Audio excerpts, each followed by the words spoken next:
Hello everyone. So myself Aditya Raghuvanshi. I am a physics faculty. So in today's class we will be talking about projectile motion. You can see on the screen we're talking about projectile motion. So this projectile motion, this topic is actually a part of motion in a plane. In your CBSE, it is I think third chapter in 11th class NCERT, motion in a plane. What is plane motion?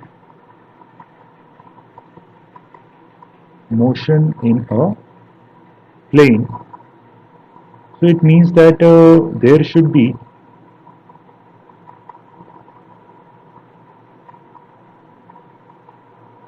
two axes. There should be two axes so that we can define the position of the object.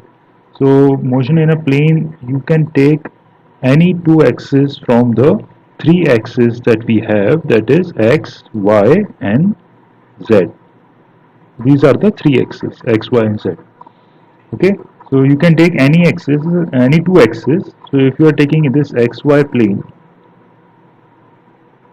this plane, okay, so in this plane if a particle is moving, so particle will move in this plane only, like this it is moving. Okay, so motion in a plane means when two along two axes only, if we have only two axes, then we can define the motion of a body. Okay, like this projectile motion, this is 2D motion. But if you talk about a butterfly or a mosquito moving here in your room, so the motion of that insect is not 2D. It is moving in along x direction, y direction, z direction also. In 3D it is moving. So that is not a 2D motion. It is not a motion in a plane. It is a 3D motion. Motion in space. Okay, we'll talk about motion in space. So motion in a plane, there should be two axes, any two axes. So this is x, y plane. There can be any plane, x, y, x, z. X, z plane will be this plane. This is x, z plane. And this plane is y, z plane. So any plane you can take. Alright. Now, in projectile motion particularly, we have to take two axes, y and x. So here you will be throwing a body, like say you have a ball, and you will be throwing a ball at an angle from a positive x-axis with some velocity u. Generally we take u as initial velocity. So if it is thrown, so it will go up and come down after traveling some distance. Like this it will go and come here. So this will be the range traveled by the particle from initial to final along x-axis. Okay, and if you want to find the maximum height attained by the body will be this much, h max. So there are actually three things that are asked in IIT JEE, that is h max, range and time of period, or time of flight, actually TOF. So three things. First thing is range, second thing is h max, maximum height attained by the particle, and third is time of flight.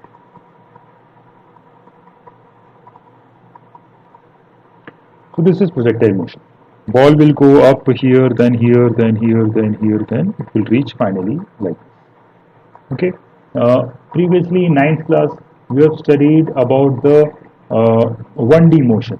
Okay, about 1D motion, like if you throw a ball from a ground, this is the ground, and from this ground you are throwing a ball vertically upward. So the ball will travel up, and then it will come down along the same path only. I am showing it with two dotted lines. but actually it is coming down at the along the same path, going up and coming down. So this is 1D motion. So you should understand that there are three types of motion: 1D, 2D, and 3D. 3D movies we have seen. In 3D movies, what is the difference? That in 3D movies, one additional feature is there, that it appears to us that the body which is moving on the screen can come near to us or can go away from us. It can come near to us, so it feels actually that it is real. It looks like it is a real person in front of us, because whatever we are seeing in front of us is a 3D object. Okay, all are 3D objects. So that's why it appears real to us. Okay, so here in projectile motion we'll be talking about only 2D. So let us begin and try to solve it, try to see how to find range, H max, and time of flight. So this motion, let me show you here clearly. What we are going to do, we are going to make the motion very simple.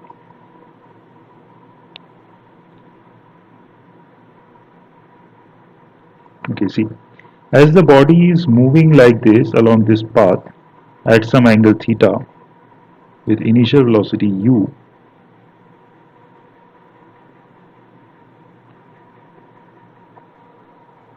so it is moving along y direction also, up also, and then coming down also, and it is moving along x direction also, right? So two motions are there, along y direction and along x direction. So when you throw a ball, what happens, that why it is coming down? It is coming down because there is gravitational acceleration g. There is gravitational acceleration g which is acting on the ball in downward direction. That's why if you throw a ball, its speed initially decreases, then as it is falling downward, its speed increases. Speed, I'm talking about speed in y direction. But along x direction, there is no force acting in the air. There is no force if you remove the air resistance generally. So there will be only one force, there will be no force actually, there will be no force if you remove the air resistance. So along x direction, its velocity should not change and it should be a uniform motion. What is uniform motion? Where there is no acceleration. And what is non-uniform motion? Where there is non-zero value of acceleration, there is some acceleration acting, its speed is changing or its velocity is changing. Okay, so here we want to make this motion very easy. So what we are doing, we are throwing some light from the top and seeing the shadow of the ball.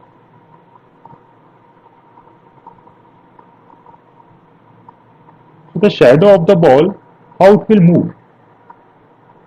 This is the, here is the screen.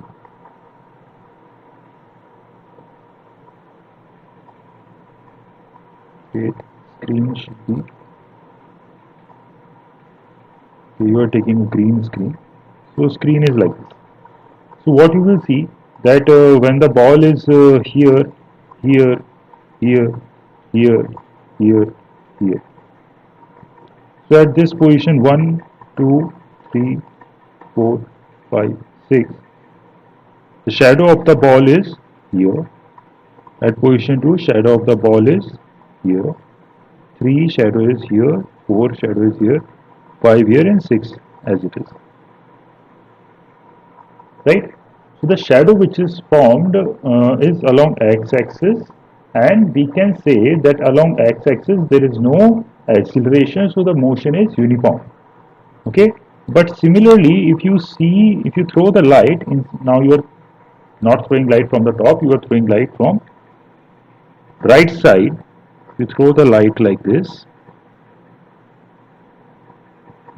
then on this screen what you will see, 1, 2, 3. So this is 1, this is 2, this is 3, and this is 2 is 4 also again, and 5 is little bit here, here it will be 5. So it will go up 1, 2, 3, this is 4, this is 5, and in the same path on the y direction it is coming down, going up and coming down like this. So what it means that along y direction there is one force, that is gravity. Gravity is acting downward direction, that is g, gravitational acceleration g. But along x there is no force, so it is constant motion, uniform motion, you can say. Okay, so we can write here along x direction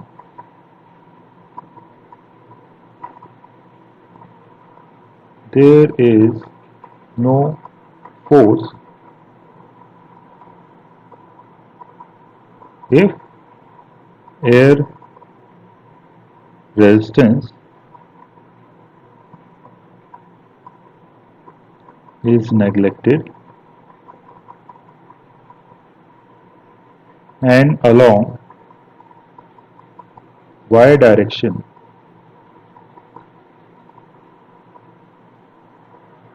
there is only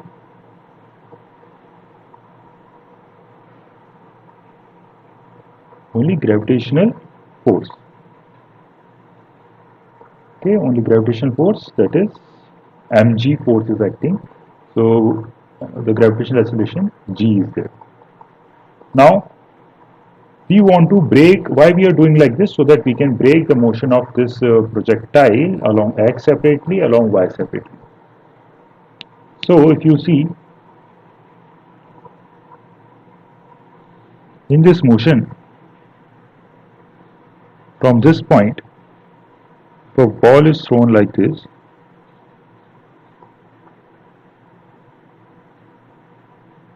at an angle theta, so along x direction, and this is y direction,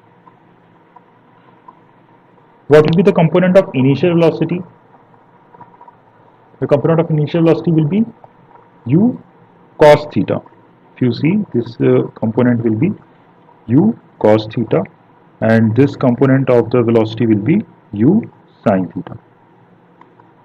Right? We all know how to do components. If there is a vector like this r, and this is x-axis, this is y-axis, making an angle of theta. So along x, the component will be r cos theta, and along y, the component will be r sin theta. We know that. And the resultant of r sin theta and r cos theta will be r. How you will do that? When you will use the triangle law of vector addition and place r sin theta here from tail to head. See, I will tell you like this. If this is the resultant vector, okay, if the component of this is, one is r cos theta and another one is r sin theta. So if you pick this up and place it here, tail to head, so by triangle law of vector addition, you will get this as resultant as r vector as r cos theta plus r sin theta. This is along I cap, this is along j cap. Like this, we know that. And when you find the magnitude of r vector, it will be r only.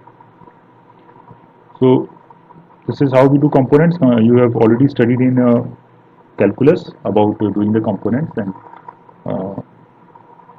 taking I cap and j cap direction. Now in this, along x direction separately, we will solve the motion along x. So first, whenever we are solving along x, we should write that what are the things that are given to us. The things that are given to us is that ux, initial velocity along x, is equal to u cos theta.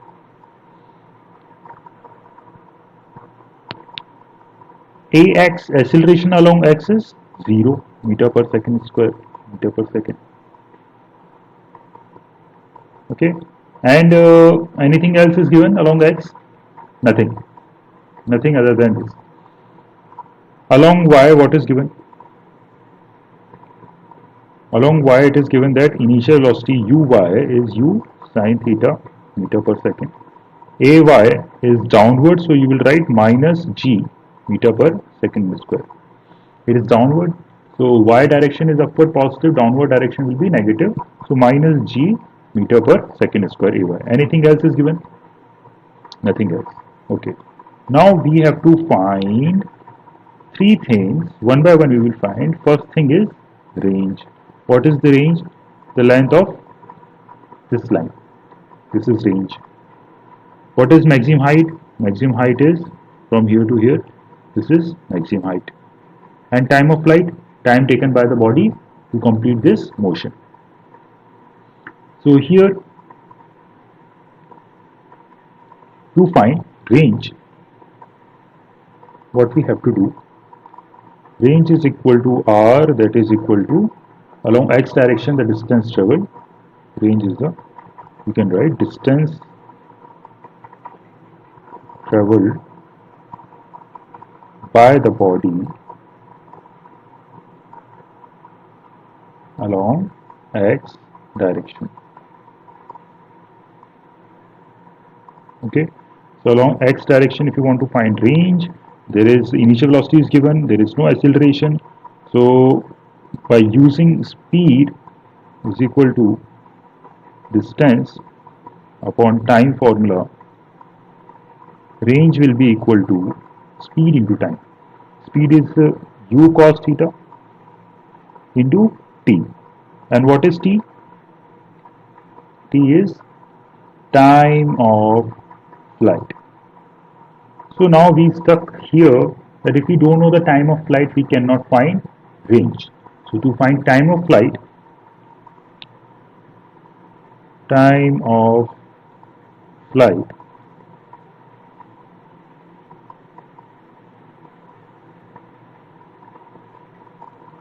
flight is time taken by the body to reach the ground again. Or you can write another definition. Time period when the object is in air. Okay, total time period when the object is in air, जब वो हवा में था. ठीक है. Next, time of flight, you understood how to find this time of flight. See, along y direction, if you see along y direction separately, so it is we understood that it is going up and then coming down. Starting from here, it is going up, reaching the maximum height, and again coming back to the same point. So there is no displacement along y direction. So for time of flight, we need to make this equation of sy, displacement in y is 0. What is displacement? Displacement is sy is equal to uyt plus half ay t square. We can use this equation because it is a constant accelerated motion. G is there, constant acceleration. So we can use equations of motion.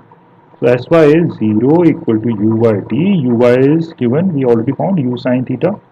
U sine theta t minus half g t square.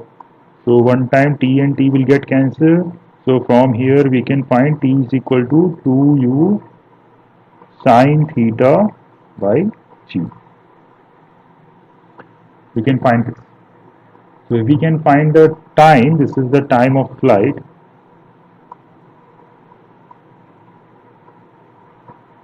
So in the first equation, this is the first equation and this is the second equation. So by putting value of t in equation 1, we will get range is equal to speed into time. So speed is u sine u cos theta into time of flight 2u sine theta by g. So you can arrange it to u square, you can take u square common, then arrange 2 sine theta cos theta by g. So this u2 sine theta cos theta, what is that? That is formula of sine 2 theta. So it will become u square sine 2 theta by g. This is the formula of range. Okay, now to find maximum height h max,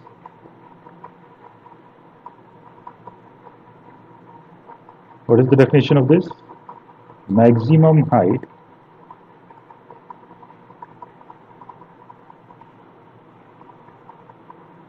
attained by the body. So maximum height attained by the body, how you can find that? That at maximum height the speed of the particle will be 0. So we can write that Vy it will be 0 at h max. So by using v square minus u square equal to 2as along y direction only, so we can write Vy equal to 0 minus uy square is equal to u sine theta whole square is equal to 2 into minus g into y minus g, because acceleration is downward, and h max. As y is distance traveled in y direction, that is h max. So h max will come here, will be equal to u square sine square theta by 2g. You have to remember this formula for h max. Understood? So we have studied three formulas for finding range. First of all, range is u square sine 2 theta by g. Then we got time of flight, that is 2u sine theta by g. Then at last we got h max, that is u square sine square theta by 2g. So I hope you understood this concept of projectile motion. We will do questions related to that in the next class. Thank you everyone.